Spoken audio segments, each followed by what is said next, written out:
Well, hello again. I'm back with Upfront Counseling Solutions right here in Medicine Hat. Well, I did promise you to talk about the third horseman, which is contempt. So I said, yeah, some of the other horsemen, they're kind of scary, but I think contempt is the spookiest of them all, or the most damaging of them all.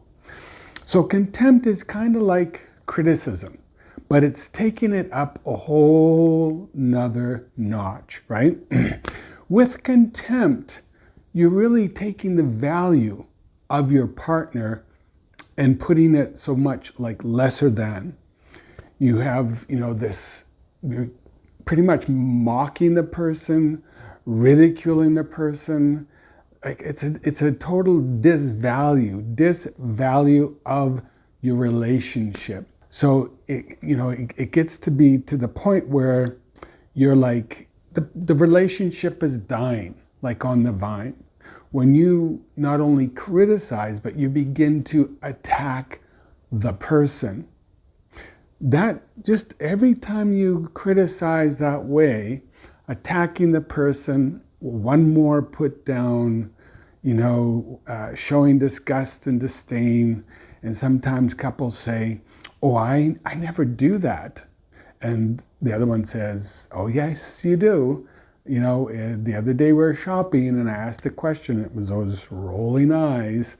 In other words, yep, you're dumb.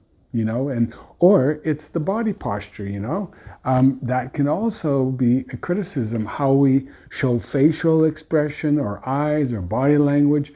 In other words, it's a put down, your partner's lesser than, you don't value what your partner has to say or how they're going to contribute to the relationship or their opinion or their advice on something. You're not being open to them as a person. Not only that, you're destroying the relationship.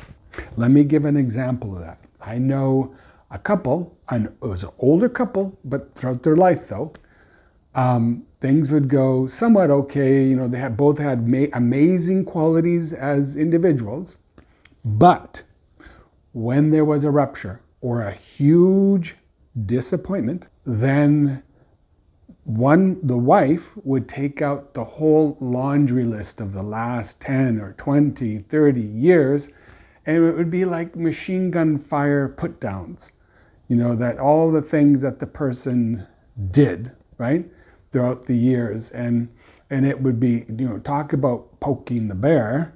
The other person was, I'd say fairly virtuous, and he'd put up, and then he would just, then the words would come out, because he was fed up of him being attacked, and played down and disvalued and really looked upon as lesser than because he didn't do something maybe or forgot something in the relationship. So that is very, very destructive. Well, what's the antidote then for contempt?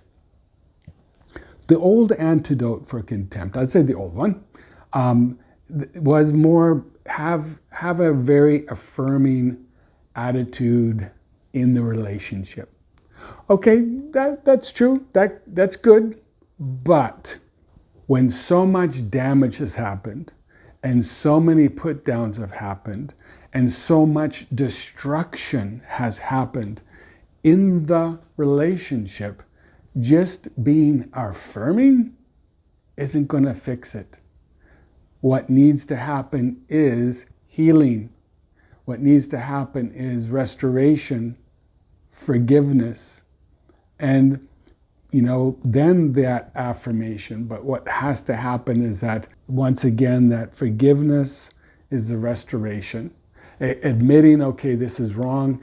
It's a changing of that behavior too. That contempt becomes an attitude, an approach, a behavior. The moment that something goes wrong, pow, I'm gonna let my partner have it.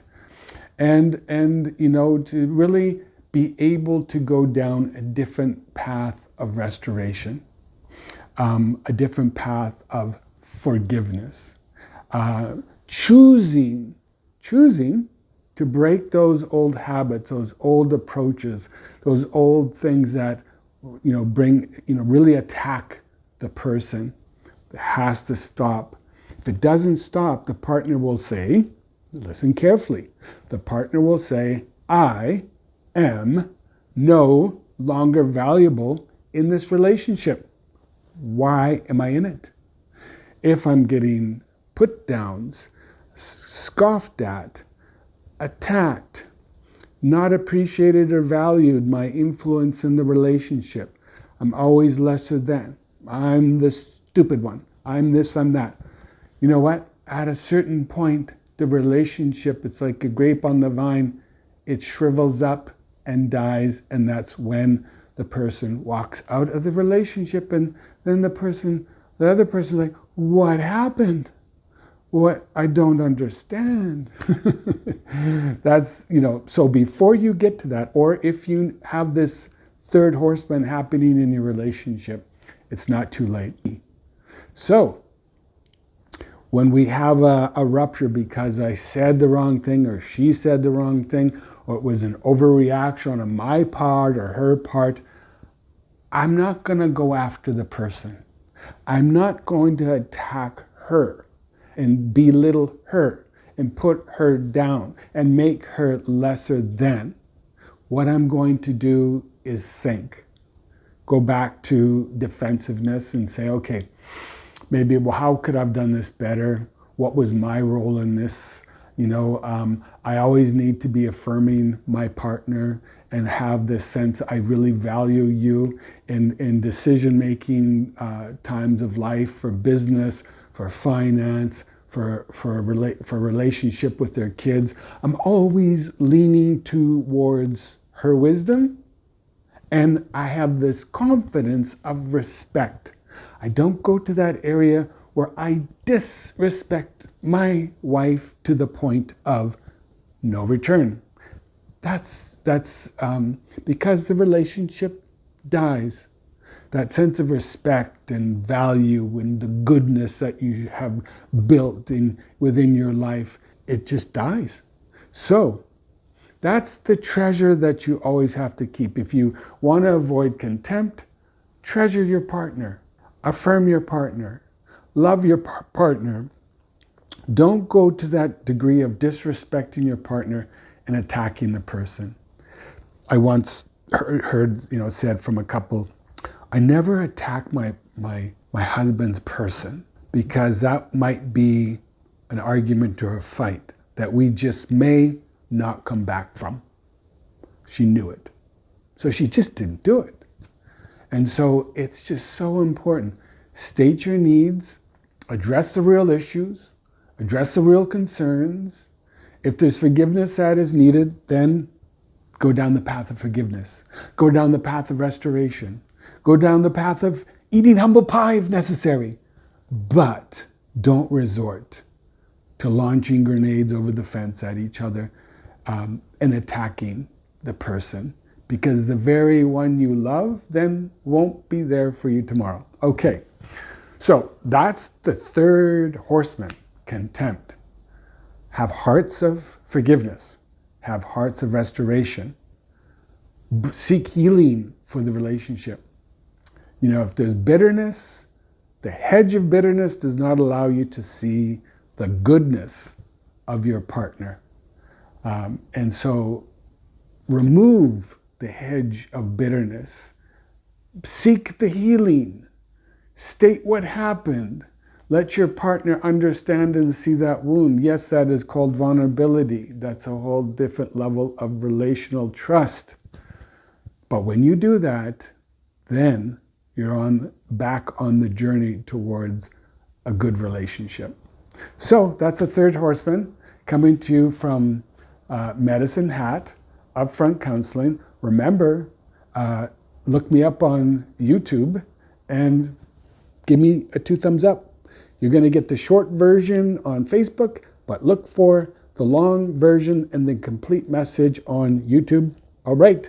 And if you need a counselor for all sorts of different things, for grief, or for relational challenges or emotional regulation, or just all sorts of other things, or needing a platform just to process the struggles you're going through in life. I'm across Canada. You can look me up and Upfront Counseling Solutions and book an appointment with me. Have a great day. Blessings. Thank you.